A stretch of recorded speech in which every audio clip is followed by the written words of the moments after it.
Sir, ಈಗ ಮುಖ್ಯಮಂತ್ರಿಗಳು ರಾಜೀನಾಮೆ ಕೊಡಬೇಕು ಅನ್ನೋದ್ರ ಬಗ್ಗೆ ದೊಡ್ಡ ಮಟ್ಟದಲ್ಲಿ ಕೇಳಿ ಬರ್ತಾ ಇದೆ ಸರ್. ನೀವು ಕೂಡ ಹೋರಾಟವನ್ನು ಮಾಡ್ತೀರಿ ಸರ್ ಬರುವಂತ ದಿನಗಳಲ್ಲಿ? ನಾವೆಲ್ಲ ಭಾರತೀಯ ಜನತಾ ಪಾರ್ಟಿ ಎಲ್ಲಾ ಕಾರ್ಯಕರ್ತರು ಸಿದ್ದರಾಮಯ್ಯನವರು ರಾಜೀನಾಮೆ ಕೊಡಬೇಕು. ಯಾಕಂದ್ರೆ ಹಿಂದೆ ಯಡಿಯೂರಪ್ಪನವರು ಇದೇ ರೀತಿ ಆದಾಗ ಮುಖ್ಯಮಂತ್ರಿ ಸ್ಥಾನದಲ್ಲಿದ್ದಂಥವ್ರು ಏನು ಎನ್ಕ್ವೈರಿ ಮ್ಯಾಗೆ ತನಿಖೆ ಮೇಲೆ ಪ್ರಭಾವ ಬೀರ್ತಾರಂತೇಳಿ ಇದೇ ಸಿದ್ದರಾಮಯ್ಯನವರು ಹೇಳಿದ್ರು. ಅದೇ ಒಂದು ಮಾನದಂಡವನ್ನ ಮಾನ್ಯ ಸಿದ್ದರಾಮಯ್ಯನವರು ಅದನ್ನ ಇವತ್ತು ತಾವು ನೈತಿಕ ಹೊಣೆ ಹೊತ್ತು ರಾಜೀನಾಮೆ ಕೊಡ್ಬೇಕಂತ ಹೇಳ್ತೀನಿ. ಸರ್, ನೀವು ಬೇರೆ ಪ್ರತ್ಯೇಕ ಹೋರಾಟವನ್ನು ಮಾಡ್ತಾ ಇಲ್ಲ, ಬಿಜೆಪಿ ಹೋರಾಟದಲ್ಲೂ ಪಾಲ್ಗೊಳ್ತಾ ಇಲ್ಲ, ಬಟ್ ರಾಜೀನಾಮೆಗೆ ಆಗ್ರಹವನ್ನು ಮಾತ್ರ ನಾವು ಪ್ರತ್ಯೇಕ ಹೋರಾಟ ಮಾಡ್ತೀವಿ ಎಲ್ಲಿಯೂ ಹೇಳಿಲ್ಲ. ಮತ್ತು ಈ ಒಂದು ಹೋರಾಟದ ಬಗ್ಗೆ ನಾನು ಮೊದಲೇ ಹೇಳಿದ್ದೆ, ನನ್ನ ಬೇರೆ ಕೆಲಸ ಇದೆ, ಬರೋದಾಗೋದಿಲ್ಲ ಅಂತ ಹೇಳಿದ್ದೆ. ನಂದೇನು ಅದರಲ್ಲಿ ತೊಂದರೆ ಇಲ್ಲ. ನಾನು ಯಾವಾಗಲೂ ಪಕ್ಷದ ಬಾವಿಗಿಳಿಯುವಂತ ಸಂದರ್ಭದಾಗ ವಿಧಾನಸಭೆ ಇಳಿದಿದ್ದೀವಿ, ಈ ಸರ್ಕಾರ ವಿರುದ್ಧ ಹೋರಾಟ ಮಾಡಿದ್ದೀವಿ. ನಾಯನ್ ಡಿ ಕೆ ಶಿವಕುಮಾರ್ ಬಳಿ ಹೋಗಿ ಪತ್ರಗಳ ಮೇಲೆ ಸಹಿ ಮಾಡಿಸ್ಕೊಂಡಿಲ್ಲ.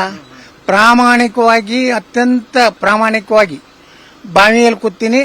ಯಾರು ಸಹಿ ಮಾಡಿಸ್ಕೊಂಡಾರ ಅವ್ರ ಬಗ್ಗೆ ನೀವು ಹೋಗಿ ಕೇಳ್ರಿ. ನೀವೇನ್ರಿ ಹೋಗ್ರ ಹೋರಾಟ ಹತ್ತೀರಿ, ಒಂದ್ 20 ಡಿ ಕೆ ಶಿವಕುಮಾರ್ ಕಡೆ ಸಹಿ ಮಾಡಿಸ್ಕೋತೀರಿ, ನಿಮ್ಮ ನೈತಿಕತೆ ಏನಂತ ಅವ್ರಿಗೆ ಕೇಳ್ರಿ. ನೀವು ರಾಜೀನಾಮೆ ಕೇಳ್ತಿದ್ರು ಮುಖ್ಯಮಂತ್ರಿಗಳು, ಆದ್ರೆ ಕಾಂಗ್ರೆಸ್ ನಾಯಕರು ಬಿಜೆಪಿ 2 ಬಣ ಇದೆ, ಮೊದಲು ಅದನ್ನ ನೋಡ್ಕೊಳ್ಳಿ ಫಸ್ಟ್ ಅಂತ ನಿಮ್ಮನ್ನ ಸೇರಿದಂತೆ ಬಿಜೆಪಿಯಲ್ಲಿ 28 ಅದೋ 40 ಅದೋ ಅವ್ರಿಗೆ ಏನು ಬೇಕಾಗಿಲ್ಲ.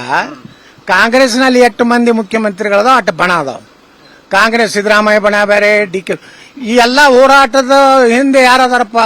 ಇವೆಲ್ಲ ಅವ್ರನ್ನ ಸಿದ್ದರಾಮಯ್ಯನವ್ರ ವಿರುದ್ಧ ಇರುವಂತದ್ದು, ಮಲ್ಲಿಕಾರ್ಜುನ್ ಖರ್ಗೆ ವಿರುದ್ಧ ಇರುವಂತ ಎಲ್ಲಾ ಮಾಹಿತಿ ಕೊಡೋರು ಯಾರು? ಅವ್ರ ಪಾರ್ಟಿ ಅವರೇ, ಅವರೇ ಬಹಳ ಪ್ರಭಾವಿ ನಾಯಕ ಕರ್ನಾಟಕದ. ಅವ್ರು ಕೊಡ್ಲಕತ್ತಾರ, ನಾವಲ್ಲ. ನಮಗ ಅವ್ರ ಮಾಹಿತಿ ಸಿಗುವುದೇ ನಮ್ಮ ಪಕ್ಷದವ್ರಿಗೆ ಅವರಿಂದಲೇ. ಯಾಕಂದ್ರೆ ಅವ್ರನ್ನ ಸಿದ್ದರಾಮಯ್ಯ ಇಳಿಸಬೇಕಂತೇಳಿ ದೊಡ್ಡ ಷಡ್ಯಂತ್ರ ಕಾಂಗ್ರೆಸ್ನಲ್ಲಿ ನಡೆದಿದೆ. ಬಿಜೆಪಿಯಲ್ಲಿ ಏನೂ ಇಲ್ಲ. ಬಿಜೆಪಿ ನೈತಿಕ ಹೊಣೆ ಹೊತ್ತು ಇವತ್ತು ಏನು ಹೈಕೋರ್ಟ್ ತೀರ್ಪು ಕೊಟ್ಟಿದ್ದು ಅದ್ರ ಮೇಲೆ ಅದನ್ನ ಆಧರಿಸಿ ರಾಜೀನಾಮೆ ಕೊಡ್ಬೇಕಂತ ಅನ್ನೋದೇ ಅಷ್ಟೇ ಬಿಜೆಪಿಯ ಒಂದು ಇದು ನಿರ್ಣಯ. ವಿಚಾರದಲ್ಲಿ ನಿಮ್ಮ ಪಕ್ಷದ ನಾಯಕರು ಸಮರ್ಥವಾಗಿ ಹೋರಾಟ ಮಾಡ್ತಿದ್ದಾರೆ ಅಂತ ಅನ್ಸುತ್ತಾ ಸರ್ ತಮಗೆ? ನಾವು ಇದು ಇನ್ನೂ ಕಾಲ ಪಕ್ವಾಗಿಲ್ಲ, ಪಕ್ವ ಆಯ್ತಂದ್ರೆ ಹೇಳಕ್ ಚಾಲು ಮಾಡ್ತೀನಿ. ಇನ್ನೊಂದು ವಾರ ಟೈಮ್ ಕೊಡ್ರಿ, ಈ ವಿಜಯದಶಮಿ ಮುಗಿಲಿ. ಇವ್ರೆಲ್ಲ ನೋಡ್ತೀನಿ ಹೆಂಗ ಹೋರಾಟ ಮಾಡ್ತಾರ, ಯಾರು ಅಬ್ಸೆಂಟ್ ಉಳಿತಾರ, ಯಾರು ಪ್ರಾಮಾಣಿಕ ಹೋರಾಟ ಮಾಡ್ತಾರ, ಸಿದ್ದರಾಮಯ್ಯನವ್ರ ಬಗ್ಗೆ ಉಗ್ರವಾಗಿ ಯಾರು ಮಾತಾಡ್ತಾರ, ಅದನ್ನ ಎಲ್ಲಾನು ಕಾಲ ಬರ್ತೈತೆ ಅವಾಗ ಹೇಳ್ತೀನಿ.